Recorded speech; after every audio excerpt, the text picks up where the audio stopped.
सम्भाषणसन्देशसंस्कृतमासपत्रिकायां प्रकाशितानां बालकथानां ध्वनिप्रसारणम् इदं बालमोदिनी इति।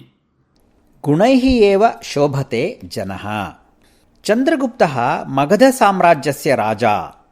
एकदा सः प्रधानामात्येन आचार्यचाणक्येन सह प्रासादगवाक्षस्य पार्श्वे उपविश्य सम्भाषणं कुर्वन् आसीत्।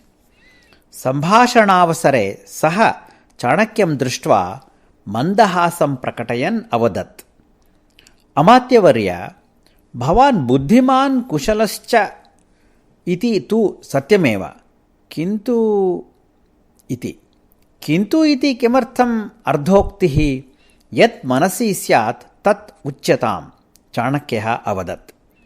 चन्द्रगुप्तः कथने अनुत्साहं दर्शयन्, मास्तु आचार्य, त्यजताम् अयं विचारः इति अवदत्।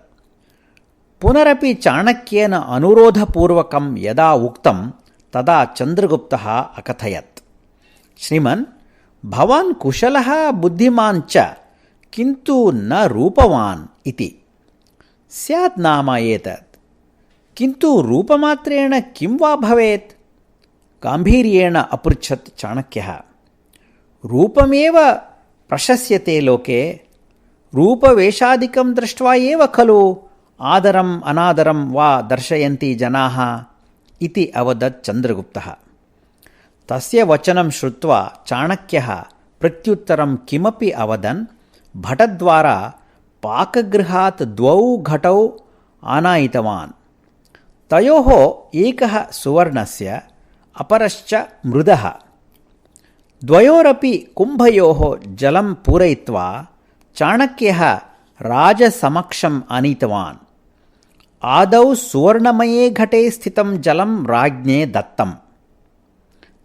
तत् किञ्चित् पीत्वा असन्तोषं प्रकटयन् चन्द्रगुप्तः, अहो, एतत्तु उष्णं जलं, शीतलं जलं दीयताम् इति भटम् आदिशत्।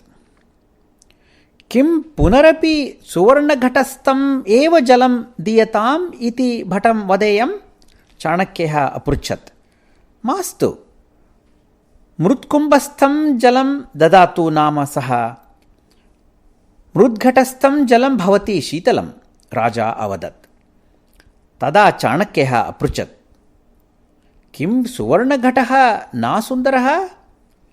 तावता राज्ञा अवगतं यत् यथा सुन्दरे सुवर्णघटे अपि स्थितं जलम् उष्णम्, असुन्दरे मृद्घटे स्थितं जलं च शीतलं, तथा जनाः गुणैः शोभन्ते न तु सौन्दर्येण इति। अतः सः चाणक्यं क्षमाम् अयाचत्।